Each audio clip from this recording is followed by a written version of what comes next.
Welcome, everyone, to another episode of Positively Trek, in which we discuss the hijinks of the crew in the latest episode of Star Trek Strange New Worlds. Joining me to discuss this, as well as the week's Star Trek news, is my co-host, Bruce Gibson, who's with me every week. Bruce, how are you doing today? I'm doing well. I'm doing peachy, as we say here in Georgia, peachy. Ah, excellent. This is a fun episode to discuss. I'm so happy we get to talk about this. I just watched it late last night, and that's the only time I've seen the episode, so really eager to get to the Strange New Worlds new episode discussion. We're going to be talking about episode 5 of season 1, Spock Amok, which, great title, too. I know, I got confused. I told my wife, I said, this episode is called Time Amok. But that was from Prodigy. And then I was like, Yeah. oh, wait, no, I'm sorry. It's Spock Amok. No, it's Amok Time. Wait, no, that's the original series. Oh, man. Yeah, they're really playing up that Amok, using that for jokes and references and stuff. So yeah, we'll definitely get to that. Before we do that, though, we do have some news this week. Not a ton of news to talk about this week, but a couple things that we wanted to discuss. So let's start out with Paramount Plus and their UK launch. And we've talked a bit about this in weeks past, but we've gotten new details about exactly what the UK launch of Paramount Plus is going to look like on June 22nd. So later this month, it will be launching in the UK and Ireland. Officially announced by Paramount Plus, the first 3 episodes of Star Trek Strange New Worlds will be available on that day. So UK viewers and fans of Star Trek who are looking to watch beyond that will still have to wait just a little bit longer. They're only getting those first 3 episodes of Strange New Worlds. So what are your thoughts on that, Bruce? It sucks because, and it doesn't affect me because I don't live there, but it sucks because, well, it's good and bad. I mean, it's good that the episodes are officially being released so everybody can watch them. It sucks that they're still going to be behind in Strange New Worlds for the first season. They'll be 5 weeks behind the rest of us. But I know that this is the ploy. I shouldn't say ploy, but this is the plan for Paramount Plus, and that is to keep people tuning in week after week so they continue their subscription and not just pay, go into the 7-day trial, because they offer the free 7-day trial, which means people could go and binge watch all of Stranger Worlds and then drop it. It would be kind of odd to release. I guess at this point we'd be up to maybe 7 or 8 episodes. It'd be weird to drop those and then just a week later have one and then another one come out and you're done. So the 3 is to give everybody a taste of Strange New Worlds and then to tune in each week. But, we have to remember that the majority of people that watch this stuff aren't as diehard as we are. So, true, yeah. It's just that plan of weekly releases. But I'm hoping that by the time we get to new seasons of all these series, that these are dropping at the same time they drop as everyone else. Yeah, I certainly hope that's the case. And I can't imagine it wouldn't be. Like, that makes sense for sure. We should also say that all 4 seasons of Star Trek Discovery and the first 10 episodes of Star Trek Prodigy, so all of the episodes that have been released so far in the US market, will be available at the UK at launch on June 22nd. So that's great. That's great. Yeah, that all of those will be available. Picard and Lower Decks, of course, are currently available on Prime in the UK and Ireland. So that's where you can find those. That's been the case for them so far up to now. I have this article by TrekCore open, I should say, and they're still not sure. They haven't found out if the Star Trek The Motion Picture Director's Edition recent remaster will be part of the initial offerings in the UK as well. I have to imagine that it will be, but no confirmation on that for sure. Yeah, I would think over time, what you find on Paramount Plus is going to mirror itself in all countries, especially the properties that are owned by Paramount. So I would think that would be the case. If they bring anything from some other programmer other studios into the service, that could make things a little wonky. But I would think all of their properties would mirror the same in every country on Paramount Plus. Yeah. I would hope so. It would make sense for sure. So we'll be keeping our eye out on that June 22nd release day just to see kind of what the reaction is in the UK and if there's any problems with the rollout. Hopefully it all goes smoothly. And again, as we say, hopefully all of those Star Treks later on as they're released in the US market will be released simultaneously in the UK service as well. But now moving on to our second story, which also has to do with Paramount Plus. And this is the inevitable dropping of the other shoe with regards to Star Trek on Netflix. As we've reported in the past, as each of these shows kind of drops off the service. In the US, the final Star Trek show that was on Netflix is now going to be leaving and streaming exclusively on Paramount Plus, and that is Star Trek Deep Space Nine.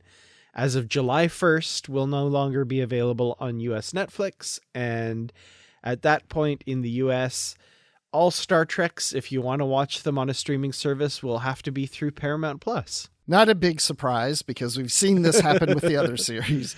Exactly. So since I'm doing my DS9 rewatch, which I've slowed down on in the last week or so, but I'm going to pick that back up again. But I've been watching it on Paramount Plus. There are times that out of habit, I'll go over to Netflix and I'll go to DS9. I'm like, wait, that's not the last episode. Oh, wait, that's right. I'm watching on Paramount Plus. So, I mean, for me personally, not a big deal because, like I said, I'm watching not just DS9, but all my Star Trek now on Paramount Plus. So that's the go-to place, and that's what they want, right? It's just not everybody subscribes to that service, and I hope occasionally they release these series to other platforms every once in a while so that people are introduced to them and maybe get hooked on them, and then go to Paramount Plus to watch the others. Yeah, well, here in Canada, they are still all available on Netflix, as well as Crave. We have lots of options for watching Star Trek as of now in Canada, so I'm sure that will change, though, in the near future as well, when this kind of global rollout eventually gets to where they want it. But yeah, as of now in the States, that's the plan for the future. So there you go. Yeah. And, you know, I've been looking at the numbers and I don't remember exactly what they are, but the numbers for Paramount Plus, meaning the number of subscribers, users of the service, has been growing and it's up there. I mean, they have more people subscribed to Paramount Plus than subscribed to HBO Max. Mm-hmm. I know the numbers have exceeded their projections and exceeded their goals. So the rollout of Paramount Plus has been very successful in the eyes of the studio there. So, you know, a lot of people are subscribing. And at the same time, we've seen a drop in subscribers to Netflix in the US. Well, even worldwide, I guess. Those are worldwide numbers. And I mean, this isn't the reason, but I'd like to think it's because the Star Trek series moved off of Netflix into Paramount Plus. So everybody's like, oh, I don't need Netflix anymore. That just shows you the power of Star Trek. There you go. I don't think that's the reason, of course, but it'd be interesting they drop Deep Space Nine and if Netflix numbers really drop, and then it's like, maybe it does have to do with Star Trek. Yep. That's the only reason people ever had Netflix was Star Trek. No, I don't think that's the case. Well, just, you know, season 2 of Squid Game comes out. That'll be all anyone talks about. So, well, in the early days, I mean, that was primarily one of the main reasons I subscribed to Netflix was to have access to all the Star Trek that was on there. That I mean, it wasn't the only reason, but it was like the number 1 or number 2 reason. It was up there. Yeah, absolutely. And I'm still a subscriber to Netflix, even though Star Trek's not on there, because there's still a lot of good stuff there. Yeah, I'm still on Netflix as well. Yeah, there's a few shows. Actually, not a lot of shows we're watching on there right now. I might need to look back through our viewing history and maybe reevaluate the Netflix thing. But we'll see. I'll want to watch Squid Game when it comes out. I got on that bandwagon and a bunch of other shows and stuff. So, yeah. Yeah, I haven't got on that bandwagon. My kids have. But we've been watching Stranger Things. We've caught up to all the episodes on this new season. And I don't know. I haven't read anybody's opinion about this season 4 of Stranger Things. But I know for all of us in this household, this is like our favorite season. Oh wow, we're bad. We still haven't watched season 3 yet.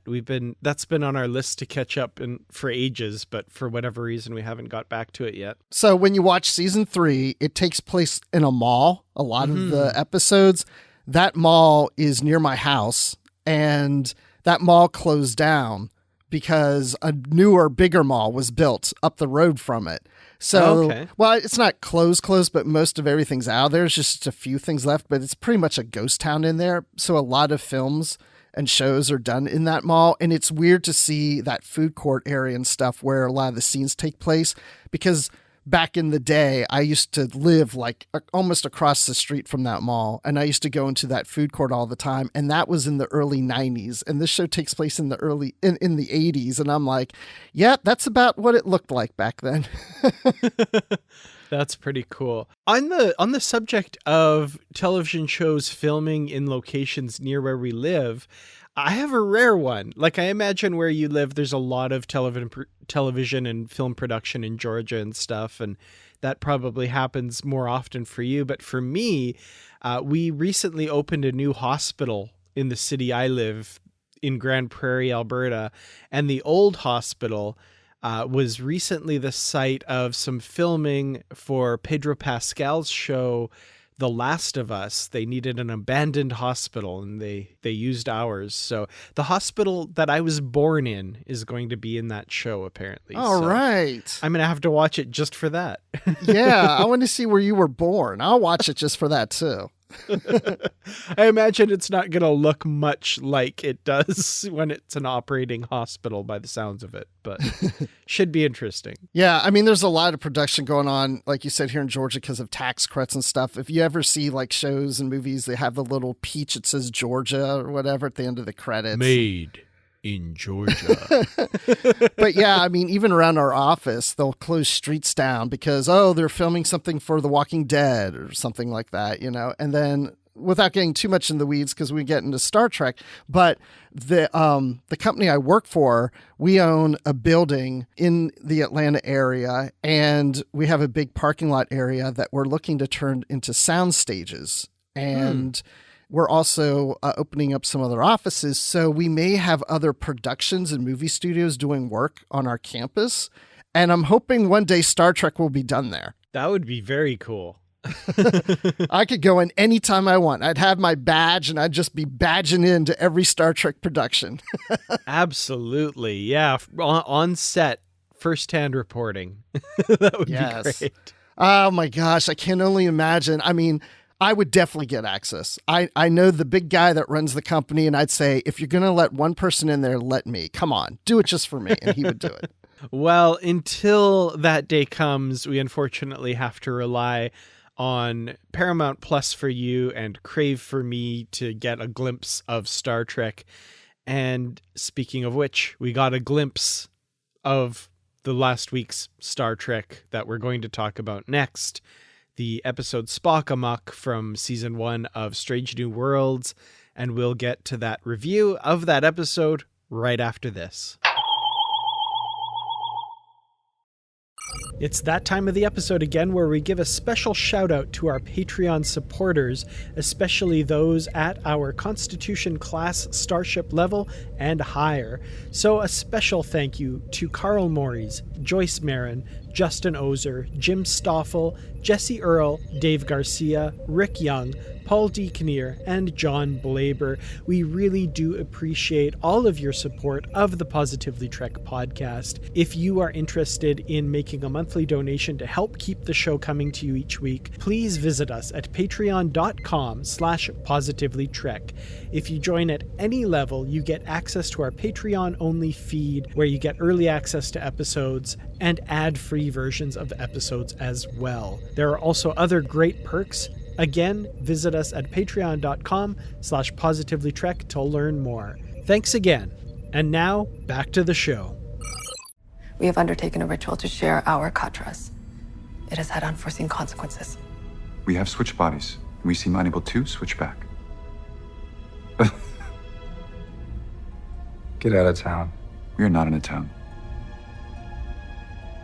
You guys did a body swap, like your minds are in each other's. That is correct. I am Spock.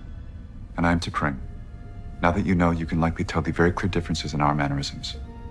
Yeah, totally.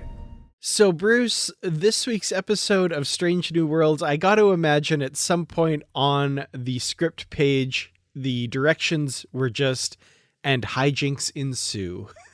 Because we've got kind of a fun, light episode of Star Trek after last week's really heavy, dark battle with the Gorn. Now we get this kind of more lighthearted, more fun episode of Strange New Worlds. How do you think they handled that tone? I think they handled it well. I picture somebody walking into the writer's room and putting down a big bottle of bourbon in the middle of the table and go, okay, people, we're going to have fun with this one. All right, let's just do a fun episode here. But I did like the tone of it. It wasn't that comedic type of episode like The Trouble with Tribbles, because to me, that episode was more about the situation that the Enterprise is in. This is more of like the situation a couple of our characters are in. So it's a little different.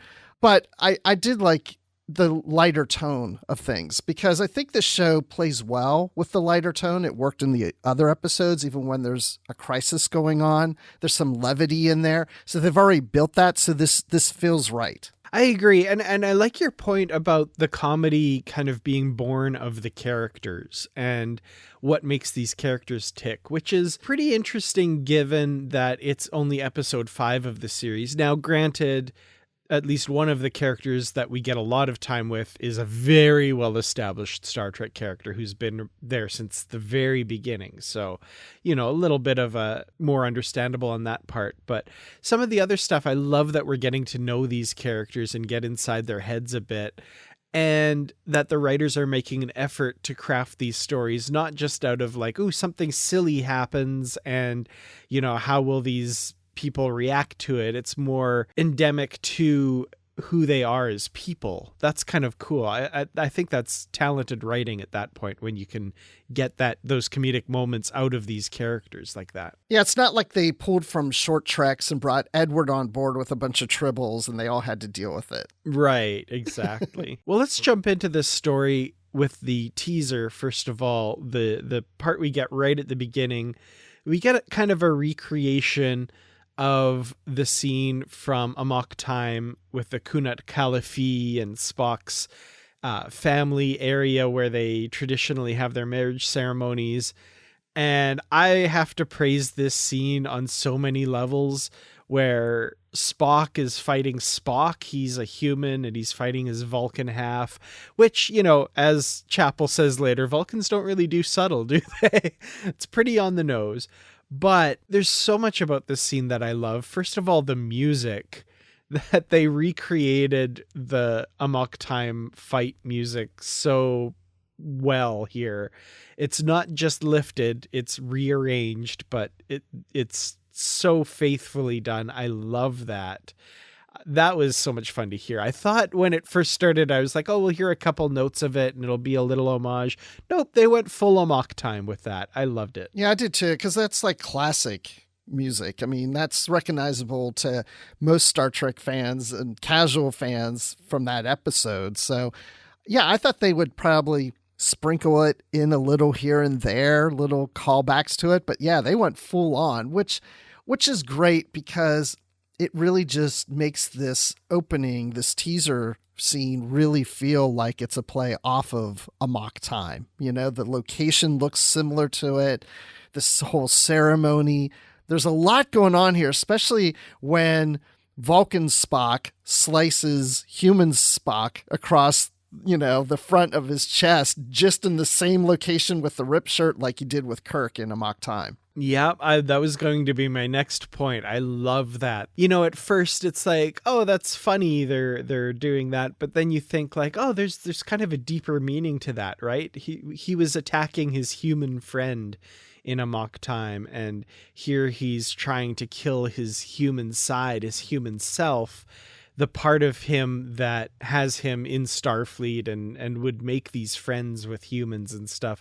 There's kind of some interesting parallels there as well. So I thought that was really well done. Do you think the universe was telling Spock that this is a preview of what's going to happen in his future? It could be. There's an interesting comment that I saw somebody made that kind of reframes what happens in Amok Time, and that situation that he finds himself in later in life is literally his nightmare. And I was like, whoa, wow. That kind of adds another layer to that scene too. I'm picturing Spock going to Captain Pike and saying, Captain, I think I had an experience in my dream that showed me a glimpse of my future. How should I deal with this? And Pike going, Spock, I'm still trying to figure out how to deal with my future. Like, don't ask me what to do. Yeah, absolutely. Well, yeah, that scene was wonderful, and a glimpse of things to come, as you say, which obviously is something that's on Spock's mind because he's being reunited here with T'Pring as the Enterprise is at Starbase 1 undergoing repairs.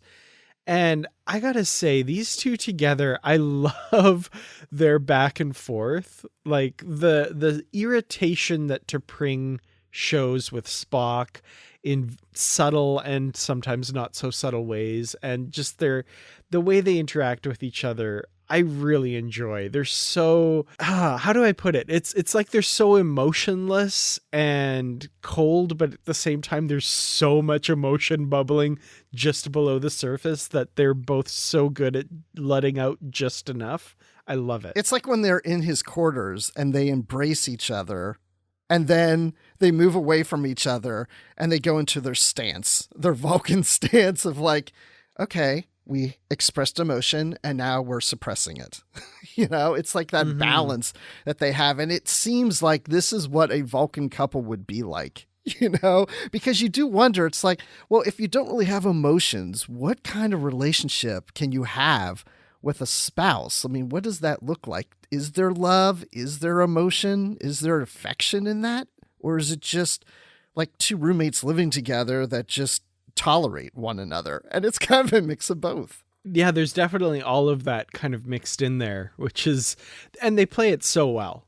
They play these roles so perfectly. I saw some people online having an issue, both in this episode and in the first episode, with Spock and T'Pring kissing, which I kind of have a little bit of a explanation in my head, if that makes sense, because maybe that's not something that Vulcans normally do, but Spock is half human, and T'Pring kind of enjoys this kind of weird, like, hey, bring in some of your crazy, weird human stuff. And she's into it. I don't know. I mean, certainly that works for me. That it could be that. Did T'Pol and Trip kiss? They kissed, right? They kissed, but again, yeah, Trip's human. Right. That's kind of what he does, right? And T'Pol definitely was interested in experimenting with how humans do things. So it's definitely something we've not seen Sarek and Amanda do. They always did the finger touching thing, as did Sarek with his other wife. But Sarek's, even though he married two humans, is a lot more traditional, I think. So, well, I guess that's what I'm kind of leaning towards, is there's nothing that really says that Vulcans don't kiss. I mean, maybe they typically don't, but it doesn't mean they can't, or they don't every once in a while. I mean, we see later they actually slept together. So if you're going to do that, why wouldn't you kiss? Yeah, I don't know. I mean, there's some human cultures that don't even kiss, right? So it just, it's very Western, very, oh, the Vulcans do that too, but I'm okay with it. I think it's a human thing that the Vulcans are like, ooh, I want to try this cool thing out. That sounds like fun. Now, I like the idea of, because it's kind of a human thing and Spock's half human, it's something he's introduced into the relationship that she finds a bit kinky. Exactly. Well, at Starbase 1, we've got a number of stories going on. First of all, a lot of crew members are going on shore leave because they have some downtime. We also have these negotiations going on with the Rongovian Protectorate. They have a small but vitally important piece of territory that's kind of situated between the Federation, the Klingon Empire, and the Romulan Empire. So very strategic place, and they're in negotiations to ally with the Federation, but also possibly with the Klingons or the Romulans. And it's kind of down to Pike to negotiate this treaty along with Spock and some of his staff there. So this might present a problem with Spock and T'Pring getting together. They're supposed to carve out some time for each other, but Spock has this important duty to do.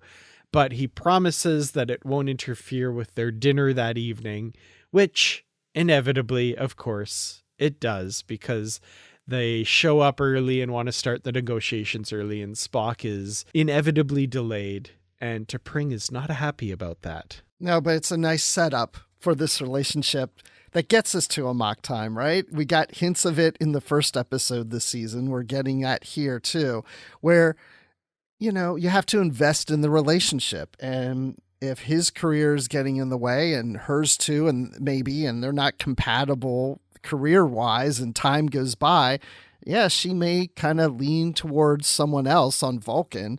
And he may lean towards someone else who works in sickbay on the Enterprise. I don't know. Maybe. Interesting. Yeah. One thing that I found really interesting is just kind of jumping all around this episode. I expected the end of this episode to kind of set us on that path, like you say, with T'Pring and how she is in Amok time. But I love that they're taking their time with this, and the events of this episode, which we'll talk about in detail because they're great, kind of ends with them growing a little bit closer. So this road to Amok time is going to be more complicated than we thought. Like, it's not just this progression of they drift further and further and further apart and then that. I love that we're getting this kind of winding road of this relationship a bit too. I wasn't expecting the ending here that we got. I was expecting like, oh, she'll get more irritated and we'll get more in that direction. But no, they're really doing an interesting kind of fleshing out of this relationship. I expected it to end that same way, where it's like, oh, okay, here we go. This is where we're kind of leading in towards Amok time. But there's enough little hints and seeds there that if we never saw T'Pring again, that it still makes sense that if it's been years since Spock has seen her, that she's gone this route. Because we were already kind of getting hints that, you know, he's putting career ahead of her and she's not liking that. And so, but I do think we're going to see more of her. Maybe not this season. I don't know. It could be the following season, but I do feel like we will see her again. I wanted to rewatch a scene from Amok time, and I forgot to do it before we recorded. And I had recently just watched this episode not that long ago, but isn't Christine Chapel around when Spock says on Amok time that T'Pring is his wife and she's like shocked by that? Yeah, so I had that in my notes to get to later, but no, let's talk about that now then. We're really jumping all over the episode, but yeah, that is a major discontinuity, I think, between this episode and Amok time. We do get that gasp of surprise when Spock reveals this information, and it does seem as though Chapel has never heard of nor seen T'Pring before, and we definitely get interaction in this episode. So it's something that maybe, again, I haven't watched Amok time in a while, maybe we could reinterpret somehow her reaction, but it does seem to be a little bit of a discontinuity there. Yeah, I just wanted to see her reaction because the difference is T'Pring is his fiance here, right? Mm-hmm. So years later, I mean, as far as Christine Chapel is concerned, they're still engaged. And then all of a sudden Spock drops this bomb. Oh, she's my wife. And that's probably why she gives this reaction like, wait, what? When did that happen? I don't know. But I wanted to see her reaction to see if that's how if it would feel that way. Could be. Yeah. I need to watch it again, but it does seem to kind of not quite jive with what we see here, but that could be a bit of an explanation there for sure. Well, speaking of Christine Chapel, after Spock drops the ball here, she gives him some advice and says, you know, you need to see things from each other's perspective. And they take that very literally and engage in this ceremony for this kind of like deep mind meld that will allow them to see through each other's eyes. And I joked with my wife during this scene when we see what happens. It's the ancient Vulcan ceremony of Frike Friday. Oh, nice. I see. Yep. Because, we get a Freaky Friday incident with the body swapping, and now T'Pring's mind is in Spock's body, and Spock's mind is in T'Pring's body, and quite literally in dialogue, hijinks ensue, because I loved the use of the term hijinks. Like, I am not fond of hijinks. That was so much fun. That was great. Yeah, I was watching this and I thought, yep, Freaky Friday. And then I watched it, when it came out that morning, and then I watched it in the evening with my wife. And as soon as that happened, she went, Freaky Friday for Spock. And I'm like, yep. Which, by the way, we were talking about movies being filmed in areas. There's a horror / kind of comedy movie out called Freaky or Freak. Oh gosh, is that what it's called? I think it's called Freaky. I think so. And yeah. That was filmed at my kids' high school. Oh, wow. That's They cool. had to close a wing of the high school for like a month or so to film it there. Wow. So they had to rearrange classrooms and stuff. So if you watch that movie and you see the high school scenes, that's in my kids' school. And by the way, they had some crew members show up with drugs, and that caused a whole thing. Oh, man. Police showed up, arrested people. It was crazy. Oh, boy. It's still a school, guys. Come on. Yeah, actually, I should take that back. I don't think they were crew members. I think they were some kind of vendors or something that the studio brought in. So I don't want to say it was the studio people, but it was somebody associated with production. Oh, wow. Man, that's the film with Vince Vaughn, right? Yes, that one. Okay. Yep. Yeah. Interesting. All right.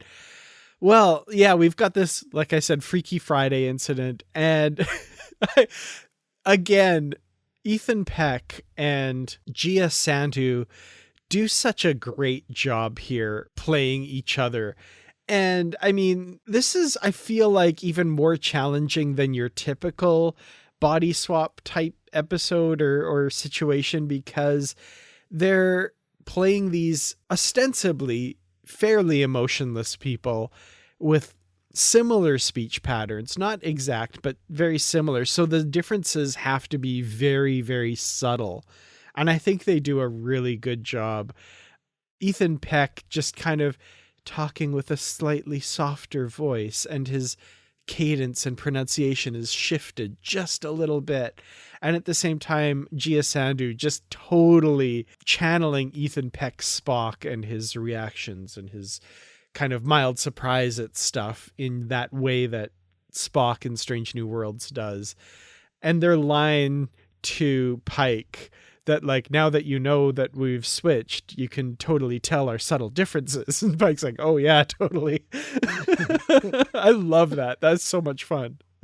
I love it when T'Pring, who's actually Spock, is talking to the captain, and before he knows that they've switched bodies, says Chris, like, and then Spock, who's really T'Pring, says Chris, and like, it was like this awkward moment of like not knowing how to really converse with the captain, and he's just kind of looking at them like something strange is going on here.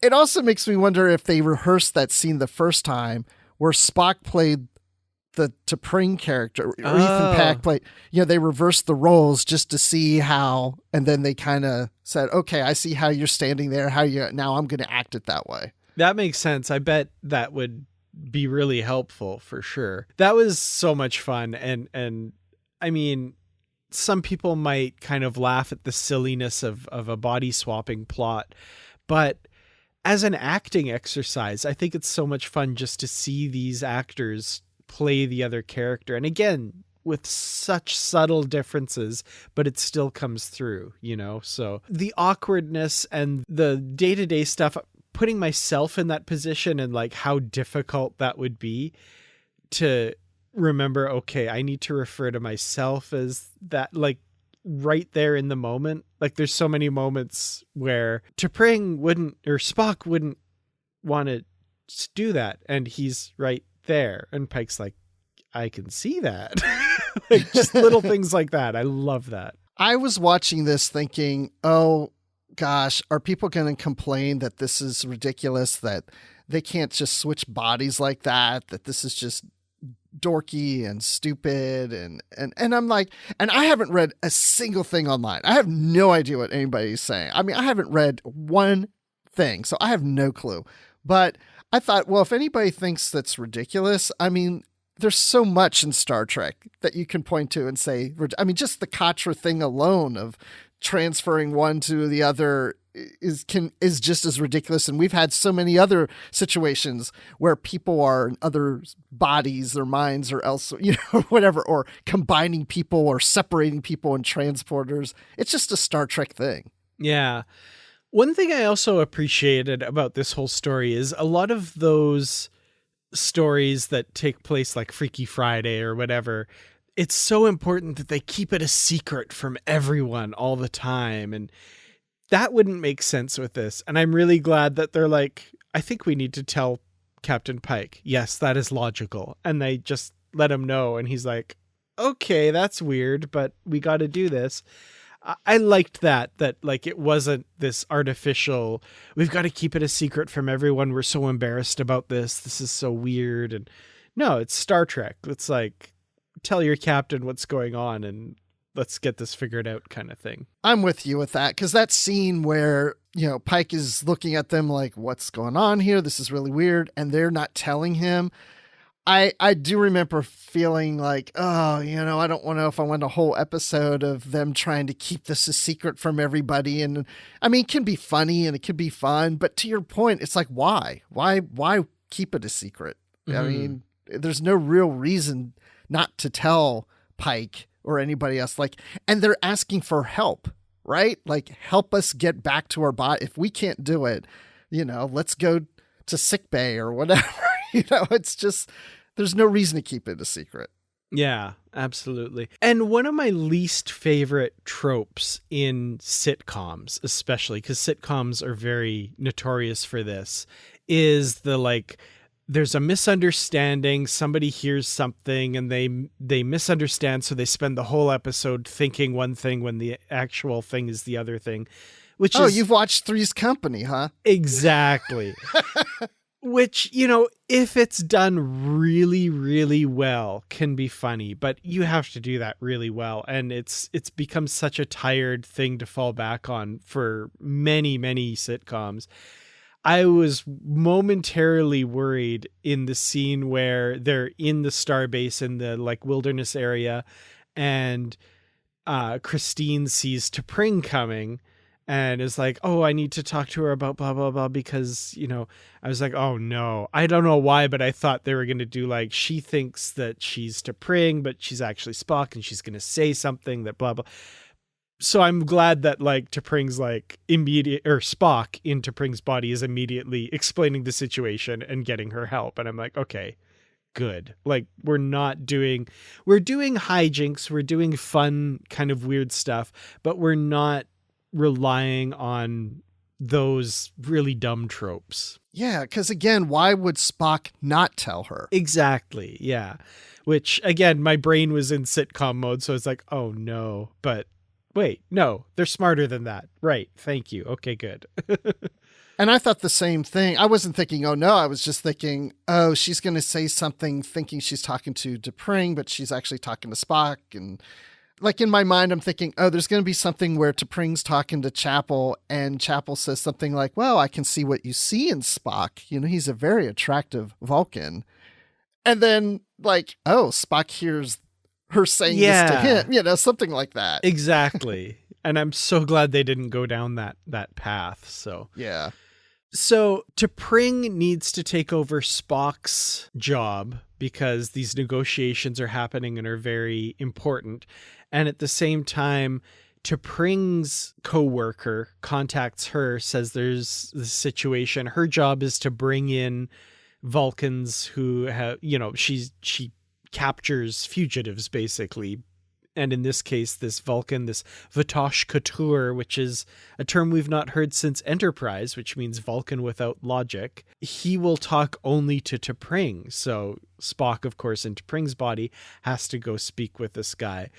And I love this scene where, first of all, he meets up with Chapel and they go together to meet this guy who's just Vulcan arrogance combined with human emotions. This guy is a real piece of work. Yeah, certainly. I like this scene because I like Chapel being there, and Spock really in T'Pring's body is there in this situation.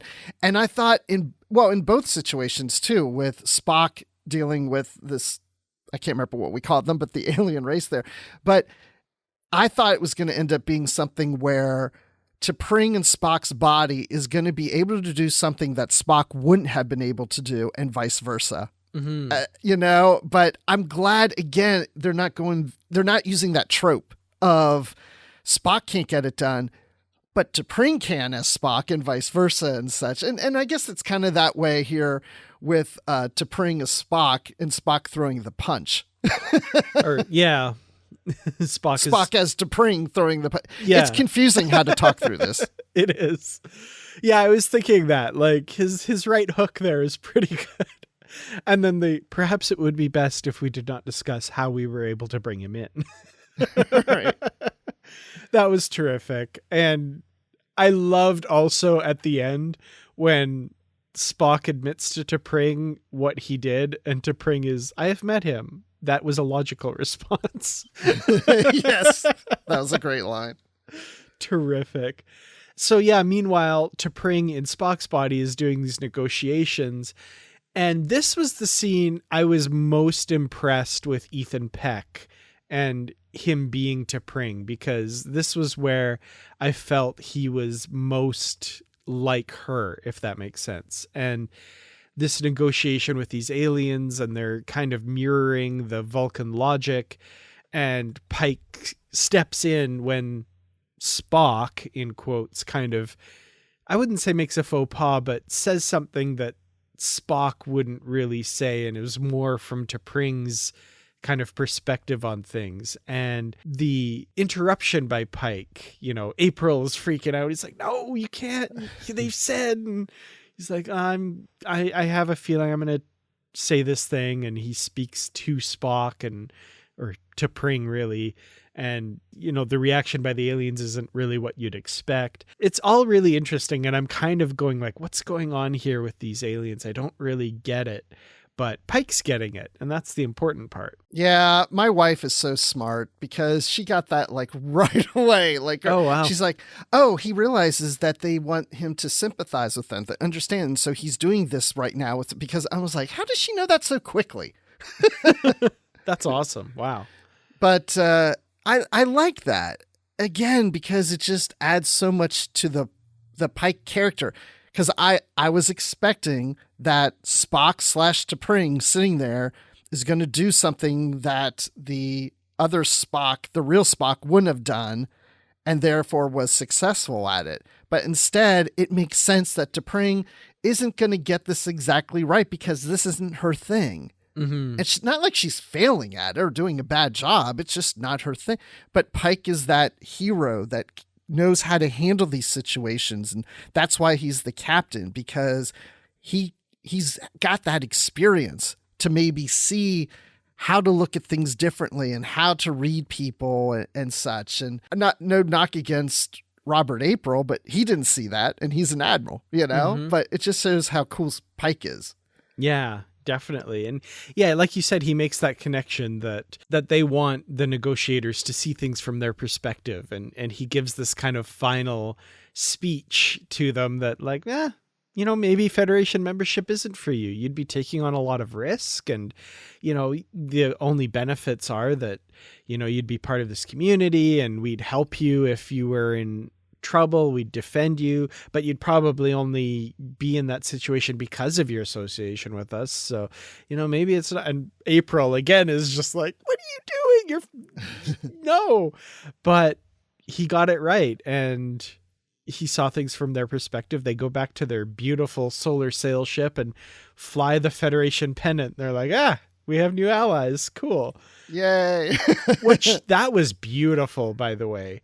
And yes. Again, I think an amazing use of this AR wall. We're seeing a few different uses of it in this episode.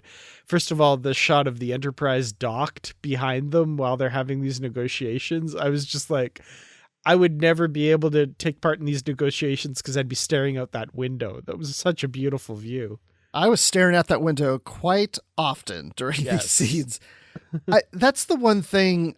I love the AR wall, but at the same time, I find myself looking for it and noticing it. And I'm not sure if I'm always getting it right. Like, oh, they're using the AR wall. Well, maybe they're not all the times, but it's just one of those things that I think it looks so great that I'm always looking for it. You know, I'm like, oh, that's got to be the AR wall. Oh, that's got to be the AR wall. And the one thing, though, I do really love about it, and going into that scene that you're talking about, into that set, Pike is sitting at that conference table, and the camera's out from him and starts to zoom in, and everything behind him is in focus and clear. But as the camera zooms in on him, those items start to get out of focus, right? Because that's normally what happens. Once you start zooming in on his face, the things behind him will get out of focus. A lot of times in movies and shows, they'll use green screen, and that doesn't always play that way. They stay in focus, so it looks flat. This looks real and looks dimensional because of that, and that's when I really appreciate the wall. Yes, I did notice that as well. I love that. I guess the volume that it gives a scene, which is what they call that technology, right? So that makes sense. The kind of depth of field and stuff, it feels like those are real physical objects there. I love that. I think the one thing I would this is a small criticism right now with the AR wall, but I think at times certain sets may seem a little too big because of that, where it doesn't always have to be that big. And they'll take advantage of that by having the camera really like zoomed out. And it's like, wow, look at this big space that they're in. And that's when it's like, oh, AR wall, you know? Yeah. So I get that for sure. Well, let's talk about Chapel, because her part in this, we've talked a little bit about with her advice to Spock and all of this stuff, but she's kind of got something going on herself as well, which is this date she's going on where she seems to be really kind of against attachments and is just kind of interested in casual, having fun. And this poor officer that she's dating here, I say poor officer, but at the same time, he's kind of douchey. So whatever. As soon as he starts talking about like their relationship, she totally bails. Like she is not interested and says, I'll call you, and walks away. And this is interesting given the one piece of backstory we know about her from the original series, which is that she joins Starfleet and joins the Enterprise in order to find her lost fiance, Roger Corby. Now, again, this is 10 years before that, so that all hasn't happened yet, and she's a civilian at this point. She's not in Starfleet yet, so that is still in her future. But I found that interesting that that's where she is in her life now, and then we see later on things have changed for her, and which might account for the very different personality we see her exhibiting later. I think that kind of could be something that tracks there. Now I'm wondering if we're going to see that in an upcoming season of Strange New Worlds, of her meeting her fiance and getting engaged. And I wonder if that has anything to do with Spock, where maybe, I mean, we may see Spock and Chapel go out on dates or kind of get involved and then kind of split. Like, you know, they kind of, it's almost like what she just did with this guy. It's like, it's all like something there, but one of them is like, no, or not receptive to it or whatever. And it's like back and forth. It's almost like the Sam and Diane thing from Cheers. Sam's interested in Diane, but she's not really interested in him. But then she says she's interested in him and he's not interested right now. And you play that out for a whole season or something. I mean, they're not going to go to that extent, but it makes me wonder if something happens where she realizes I can't have Spock. So I'm just going to settle. I'm going to settle for this other guy. Yeah, that could be for sure. The emotionless Spock, or the guy who eventually transfers his consciousness into an emotionless android. There you go. That's an interesting point right there. Yeah. Yes. But yeah, I've known two people in my life that have done something like that, where they're interested in somebody else, but they know they can't have them, so they settle. And I've heard them use the word settle. I settled and married this person, but I don't really love them. Oh man, that's That's it's gotta sad. hurt. Wow. Yeah. Absolutely. Well, so more to come with Chapel, I think. We've got little hints here, and there's the thing she leaves unsaid at the end of the episode that, there's something there, and I'm pretty sure that has to do with Spock. So, more to come, absolutely. Oh, yes. Absolutely. Well, let's move on to La'an and Number One, because they had some fun in quote marks in this episode. Everyone's kind of going on shore leave. They're not.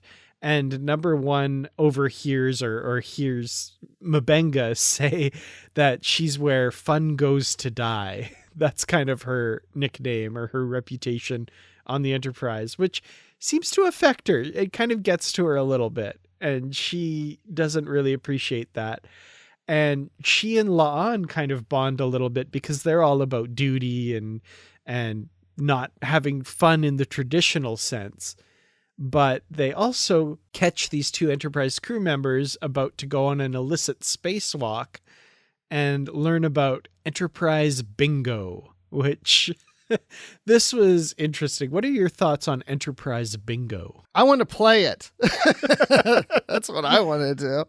I thought that was fun because that's something lower deckers would do, right? They're going to come up with little games and strategies to entertain themselves and see the rest of the ship and try to break the rules a little here and there. And I thought it was cool. And I like that the two ensigns, I don't remember if they're ensigns or not, what their ranks are, but I know one of them we've seen on the bridge before and in past episodes. So I love them getting caught and having Number One and La'an La'an calls bad cop before Number One does.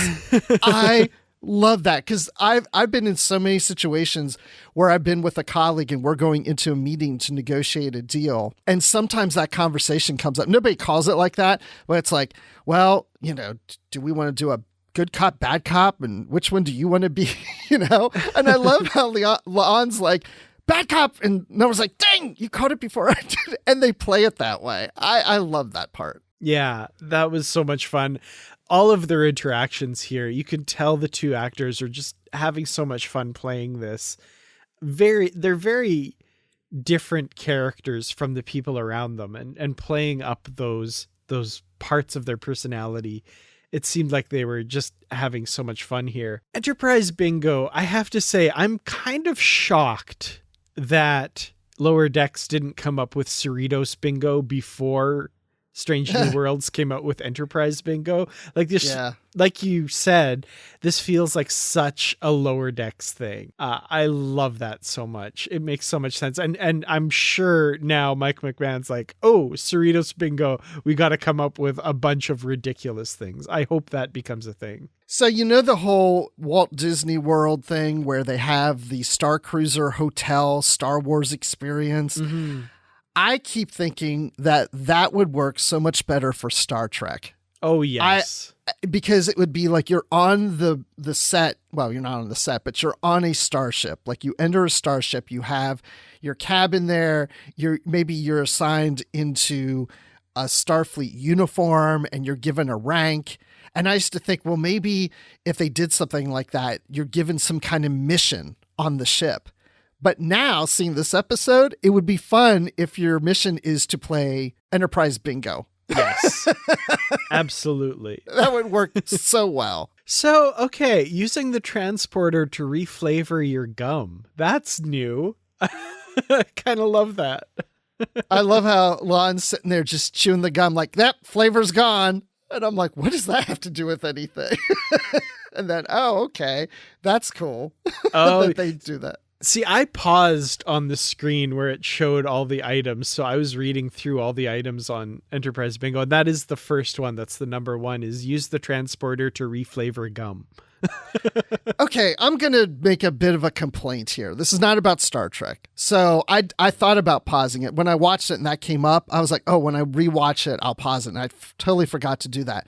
But on some of these streaming services, and I don't recall if this is the case with Paramount Plus, I think it kind of is, But sometimes when you go to pause something, all of a sudden the title comes up and like all this words, and all of a sudden it's like blocking some of the things you want to see or read. And that drives me nuts. I agree completely. That drives me insane. And yeah, I think that happens on Crave as well. So it was a bit of a pain, as I remember, to kind of try and read all of these.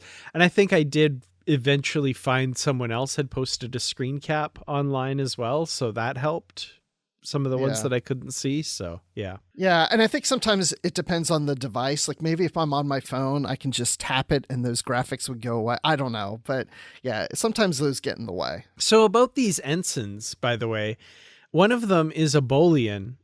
And I think, I could be wrong, but I think she might be the earliest Bolian we've seen in Star Trek history. I know they were mentioned in Enterprise. The Ferengi mention a Bolian in their episode. I can't remember if we ever saw a Bolian in Enterprise. It's possible they might have been a background alien or something, but I think this is the first like featured Bolian timeline-wise we've seen in Star Trek. Yeah, I hadn't even thought about that. I think you're right. I don't recall one from Enterprise. So I think you're right. And okay, I'm going to do a little nitpick. It doesn't bother me all that much, but even going back to Enterprise, doesn't it bother you a little that it seems like we've discovered all of these different species and races really early on? Like you don't like Ferengi are introduced in Enterprise, but then they don't really see the Ferengi, and all this stuff. Like we keep doing all these things where it's like Bolians. I just assume like, oh, we didn't find the Bolians until later, and then they joined Starfleet in the 24th century. Oh no, they were around here too. Like it seems like we find out these species in the 24th century that we've known for 1 or 2 centuries or so. Yeah, that doesn't bother me so much because they've never said when Bolians were met. Yeah. And 100 years before this, the Ferengi did mention the Bolians, so they're around. And the fact that they're in Starfleet, there's so many of them in Starfleet in the time of TNG, says to me they've known about them for quite a while, because like the first Bolian we ever see in The Next Generation is a decorated captain. So he's probably been in Starfleet for 30 or 40 years. And this would be like 90 years before that. So yeah, I don't think that's a problem at all. Yeah. I mean, I'm not saying the Bolians are a problem or anything. I'm just saying that it just seems like species that we meet in later Star Trek in the 24th century seem to pop up more and more in earlier stuff, and just not even just on TV, but like in the novels and stuff. It's not a big problem I have. It's just sometimes I wish they would leave it so it's like, well, they didn't join until later, Yeah. Okay. So La'an and Una, they like I said, they track down this Enterprise bingo and they decide like to get in the heads of the lower decks officers. They're going to try and do this. And the one thing that I love, and definite use of the AR wall, I think in this case, was they decide to sign the Scorch, which was what the ensigns were doing when they were caught. They were going to go on the spacewalk to sign the Scorch. And we find out that this is the earliest piece of the Enterprise that's still a part of the hull, and it's got the Scorch mark on it, and it's good luck to sign it. And I love this scene where they're walking out on the hull with this force field around them. That was so much fun. And they go and sign. And I loved Una Chin Riley, number 1. She writes. Yes. That was great. I love that her signature put the number 1 there. I love that she did that because, again, because of what we've read in the novels, I'm expecting that we're going to find more about her character and why she prefers being called number 1. And that just like confirms that even more to me that we're going to hear that. I also kind of love the idea that the next group of ensigns to go and do this are going to go there and see the first officer's signature and be like, oh, crap. Oh no, they know. I had that same thought too. It's like, oh crap. Yeah, it's not just ensigns doing this. They know at the top of the chain. I also, of course, have to call out this scene for that beautiful flyby of the solar sail ship over their heads as it's flying the Federation pennant. That was such a gorgeous shot. And oh man, I love the look of this show. That was so beautiful. And with the actors there on set, it's probably what we saw is exactly what they saw. You know, they're not looking at green screen, right? So Yeah. they probably were looking up and over their heads as it went by and actually seeing it. Yeah, that is so cool. Oh man, that technology is awesome. Don't you want to go and just like sample that in real life? Yeah. I mean, it's the closest we're going to have to a holodeck, I think. And I want that. I guarantee we're going to see something like that, like at a Disney park or something, or some kind of exhibition where you walk in to something like that. Oh, yes. Oh, absolutely. So yeah, other small bits, I guess we've got, Dr. Mbenga going fly fishing. That looked like, yes, I love his hat. That's pretty great. Yeah. There's a whole lot to say there. He's just really excited to go do some fly fishing, and we see him do it. Yep, absolutely. And everything wraps up. We've got these guys are going to ally with Starfleet. We've got Chapel and her unspoken thing, which has to do with Spock, I'm pretty sure. Spock and T'Pring have this greater understanding of each other and finally share some tender moments like they've been trying to this whole time. And Una and La'an have their beautiful experience. So with that said, is there anything that we haven't talked about or any final thoughts that you would have for Spock Amok? I think we pretty much covered everything that I can think of right now. Of course, when we're done recording, I'll think of something. I wanted to bring up that, but I forgot. But no, I think we covered it all.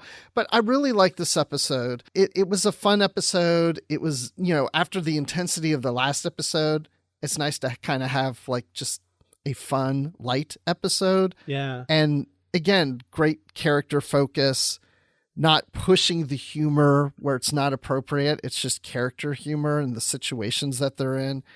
And so I enjoyed it. I like seeing T'Pring and Spock together and them dealing with being each other's bodies. And then the whole relationship between Chapel and Spock. I like going more into that. So I would give this episode 4 out of 5 human Vulcan kisses. Ooh, I like it. Yeah, I agree with a lot of what you said. I loved where the humor came from in the episode. And I've always been such a big fan of the recovery episodes, or the episodes that take place after the big thing, right? And a little more lighthearted, especially after last week's big drama. We've got some hijinks here. We've got some fun. We've got less high stakes stuff, but at the same time, meaningful, right? I mean, we have actual progression on Spock and T'Pring's relationship. We have some great character moments for all of these characters. And I love Spock bringing up things like Ichaya, his pet Sailot from yesteryear. That was one of my favorite references. And also the Vatosh Couture. I love when Enterprise gets a bit of love and we see a reference to the Vulcans without logic and we see this jerk. That was fun. And I don't think we mentioned this, but we also saw the green tunic, captain's tunic. Yes, we didn't mention that. Yeah, Pike's got his version of that kind of more casual uniform. That was fun too, for sure. So yeah, I'm really enjoying this episode. I think it was perfectly timed where it fell in the season. And I'm going to have to give it, I'm going to say 4.75 casual uniforms out of 5. So it's almost a 5 out of 5 for me. It's just shy of it. I really, really enjoyed this episode. Okay. That's an interesting rating, that uniform. I want to see 4.75 of that tunic. I'm sure there are a lot of people that would love to see 0.75 of that tunic on Pike. That's true. However, I just realized that, did we ever see a scene on the bridge? I don't recall. I don't think we did. Yeah, we didn't get the bridge this episode, and we also didn't see Hemmer. Hemmer was not in this episode at all. That's true. Gosh, why didn't I think about that one? Yeah. I'm ready for the Hemmer episode. Me too. Absolutely. Well, with that, we are halfway done season 1 of Strange New Worlds, which is wild to think about. That's crazy. That's sad to me. I know, me too. I want more than just 5 more. Yeah, absolutely. And I mean, I can't wait until we get more. But at the same time, I don't want this season to end because I'm enjoying it so much. But with that said, Bruce, if you want to commiserate with fellow Star Trek fans about how few episodes of Strange New Worlds are left in season 1, where can they find you to do that? I'm on Twitter at Admiral_Rex. That's Admiral with the underline Rex. I'm also on Instagram at Admiral Rex. And you can even send me an email at Admiral_Rex@yahoo.com. Excellent. And you can find me on Twitter at Kertrats. That's KERTRATS. YouTube.com/Kertrats Productions. And of course, in the Positively Trek discussion group on Facebook. You can find Positively Trek at Positively Trek on Twitter and Instagram, as well as our Goodreads group where you can catch up on the books that we're reading for our book club episodes. Thank you all so much for listening this week, and thank you so much to our Patreon supporters for your help in bringing these episodes to you. We will see you in the next one. Until then, as always, stay positive.